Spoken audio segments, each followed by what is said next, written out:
Fire from the sky. The end of the world began with streaks of light across the heavens. At first, people thought it was a meteor shower, dazzling against the midnight sky. Families stood on rooftops, children pointed from apartment windows, and scientists scrambled to predict where the fragments might land. But the streaks did not burn out. They slowed. They maneuvered. And then the sky split open with fire. New York vanished beneath a column of plasma that melted steel as if it were wax. Shanghai's skyline crumbled in seconds. Lagos turned into a field of glass. Billions watched live as entire cities were erased in silence, broadcast through failing news channels until the feeds cut to static. The Eurasian Dominion, the oldest and most feared empire in the galaxy, had come. And IF, to them, was nothing more than a prize to be taken. Their leaders did not speak to humanity. No demands, no diplomacy. To the Eurasians, Earth was a tier-zero world, technologically backward, fractured by politics, incapable of unified resistance. Their doctrine was simple: strike hard, strike fast, and break the will of the people before they realized they were already conquered. But they made their first mistake that night. The bombardments killed millions, yet they did not break the human spirit. Within hours, emergency channels lit up. Civilians dug survivors out of rubble with bare hands. Soldiers abandoned shattered bases and regrouped in underground bunkers. Hackers linked broken communication lines into ad hoc networks. The United Nations had long since fractured, but now, survival demanded something greater: unity. When the first Eurasian ground troops landed in Rio de Janeiro, they expected obedience.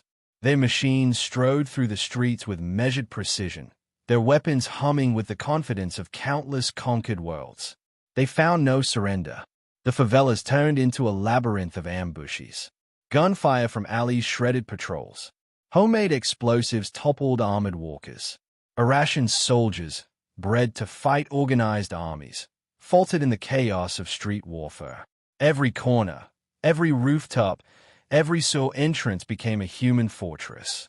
For every neighborhood they burned, two more rose against them. In Siberia, fate handed humanity its first real weapon. A Dominion dropship, crippled by missile fragments, crashed into frozen tundra. Local militias arrived before the aliens could recover it. By dawn, human scientists and engineers were crawling over the wreckage, pulling apart power cores and plasma rifles. For the first time, mankind held alien fire in its hands. The Dominion commanders dismissed these events as trivial. To them, resistance was noise, loud, messy, but ultimately meaningless. Yet beneath their arrogance, a seed of miscalculation was growing. They did not understand humanity's history, written in centuries of war, survival, and rebellion. Earth had bled, but it had not bowed. And for the first time in its long reign, the Eurasian Dominion faced something it had never encountered before. Pray that bit back. The war for Earth had begun. The resistance awakens. The wreckage in Siberia was more than a prize, it was a revelation. Inside the frozen carcass of the Dominion dropship, scientists found technology centuries beyond Earth's grasp.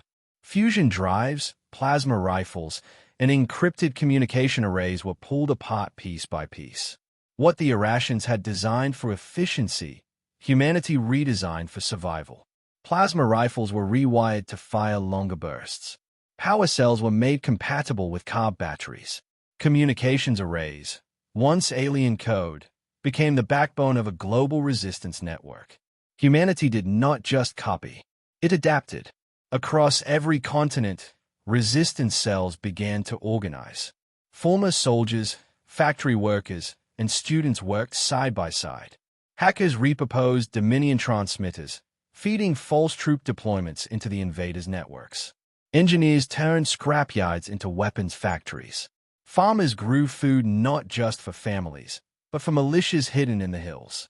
And everywhere, civilians learned to fight. The Eurasians expected panic. Instead, they faced defiance. When they leveled neighborhoods in London to break morale, survivors tunneled through the underground and emerged behind their patrols with scavenged rifles. The Dominion lost entire battalions in the maze of abandoned stations, cut apart by ambushes they never saw coming. In the Pacific, remnants of the world's navies struck back. Old missile submarines, relics thought obsolete, were refitted with stolen alien targeting systems. When an Iranian carrier entered low orbit, confident in its shields, the submarines rose from the depths. Dozens of missiles screamed skyward, guided not by Earth's primitive radar but by the very technology the invaders had brought to the planet. The carrier broke apart in flames, scattering across the ocean. The Dominion commanders grew frustrated. By doctrine, such primitive resistance should have burned itself out after weeks. But humans were not just resisting, they were learning. Every battle made them sharper. Every defeat taught them something new. And then came the broadcasts. At first, they were just pirate signals, grainy footage of captured rifles, ragtag fighters grinning as they waved alien weapons, or survivors telling their stories. But soon, the resistance began broadcasting globally. The massacre of London, the burning of Lagos, the ruins of New York. Images that should have inspired despair instead became fuel for rage. "We do not kneel," the broadcast declared, echoing across the shattered world. For the first time in galactic history, an enslaved species did not beg for mercy. It did not cower. It fought. The Dominion began to deploy more troops, more ships, more fire. But they were too late. The resistance had already taken root. From the ashes of bombed-out cities and the ice of Siberia, humanity was forging something the galaxy had never seen before. A united, relentless army, not born of conquest but of survival. And as Earth bled, it also sharpened its claws. The Iranians had declared war on a world they believed helpless. What they had awakened was something far more dangerous, a species that refused to die quietly. The resistance had begun. Humanity strikes back. The first Dominion ship captured by humans was not taken in battle. It was stolen. A raiding party of resistance fighters, disguised in scavenged Iranian armor, infiltrated a repair yard on the edge of orbit. They struck with ruthless precision, hijacking the control tower, cutting power to the docking clamps, and boarding a lightly damaged frigate. The Iranian crew fought back, but they had never faced enemies who fought with such reckless ferocity. When the ship finally broke free of its moorings, scarred and leaking fire from its hull, a new chapter in human history began. They named it Freedom's Bay. From that moment, Earth was no longer just defending itself. It was reaching outward, clawing into the void. Each captured vessel became a fortress. Engineers patched alien systems with human wiring, welding, and raw ingenuity. Plasma cannons were strapped to reinforced hull plating. Dominion computers were gutted and replaced with jury-rigged Earth circuits. The ships were ugly, mismatched, and unstable, but they worked. And when they struck hard. The first raids targeted supply convoys in nearby sectors. Human crews learned to fight in the void with the same cunning they had used in city streets. They never matched Dominion fleets ship for ship, but they didn't need to. They fought like predators, hitting fast, crippling engines, boarding vessels, and vanishing into the dark. The Iranians were unnerved. To them, void combat was orderly, formations, maneuvers, rules of engagement. Humanity tore that doctrine apart. Suicide runs disabled cruisers. Raiding parties boarded battleships with explosives strapped to their chests. Even when outnumbered, humans fought as if death was a weapon to be wielded. And their victories spread beyond Earth. Broadcasts from captured Dominion relays reached across the stars.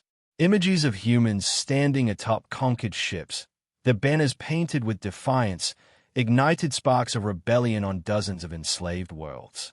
On mining colonies, workers downed tools and rose against overseers. On prison planets, riots became full-scale uprisings. Some alien rebels even escaped to join human fleets, bringing with them knowledge of Dominion weak points. At the Battle of the Carthage Belt, this fragile coalition struck together for the first time. Human frigates, escorted by defected alien vessels, ambushed a Dominion convoy carrying weapons and fuel. The fight was brutal. Ships rammed each other. Boarding actions turned corridors into butcheries, and hulls burned in silence against the stars. When it ended, the convoy was destroyed, thousands of slaves were freed, and the galaxy realized a terrifying truth. The Dominion could be beaten. But even greater than the victories was the fear they spread. For the first time in millennia, Dominion soldiers whispered in dread of their enemy. They called them the Death Worlders. Unyielding, unpredictable, unstoppable. What had begun as resistance on a single planet was becoming something far larger, a war of liberation. And at its heart, humanity was no longer just fighting for Earth. It was fighting for the galaxy. The Empire regrets. The Irascian Emperor had never feared war. His empire had lasted 10,000 years, built on conquest and obedience.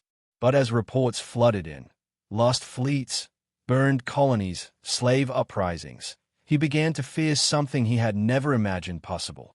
The humans were winning. At first, he dismissed them as savages with stolen toys. But their fleets multiplied, ragtag and mismatched yet devastatingly effective. Worlds once loyal to the Dominion declared independence, rallying behind human broadcasts that spread like wildfire. Fight back. You are not alone. The Emperor responded the only way he knew, by gathering the Grand Fleet. Hundreds of battleships, dreadnoughts, and carriers assembled at Drashti Prime, a fortress world meant to crush the rebellion in a single blow. He swore he would make an example of humanity, erase their world from the stars, and end their uprising before it consumed the galaxy. But the galaxy was already burning. When the Grand Fleet arrived, it did not face scattered rebels. It faced an alliance. Human ships, patched with scavenged armor, flew alongside vessels of freed species. Old Dominion frigates, now painted with the sigils of rebellion, turned their guns on their former masters. For the first time in galactic history, the oppressed stood united. The battle that followed was chaos. Human frigates dove into the heart of the formation, tearing apart engines before vanishing into debris fields. Alien strike craft, piloted by those once enslaved, swarmed carriers and detonated their hangars from within. A Dominion dreadnought tried to break the line, only to be rammed by Freedom's spear, its human crew detonating every warhead in its belly to shatter the behemoth in a blinding flare. The sky over Drashti Prime burned with fire and wreckage. By the end, the Grand Fleet was gone. The Emperor's flagship limped away, its shields broken, its escort destroyed. He had gambled everything and lost. When humanity's envoys finally stood before him in the shattered halls of his palace, his voice trembled for the first time in centuries. "We should never have touched your world," he whispered. The human commander, scarred from years of war, gave no comfort. "You're right," she said. "And now the whole galaxy knows what happens when you do." The Dominion collapsed within months. Without fear to bind them, its worlds broke away. Some joined humanity's new coalition, others vanished into independence. But all remembered the lesson: Earth was no one's prey. Humanity had entered the stars in fire and blood. It had not sought war, but when war was brought to its home, it answered with fury. The galaxy had made war on Earth thinking it would be an easy conquest. Instead, it had awoken a force that refused to kneel, refused to break, and refused to be forgotten. For centuries to come, one truth would echo across the stars, whispered in fear and awe alike. When the galaxy made war on Earth, they regretted it.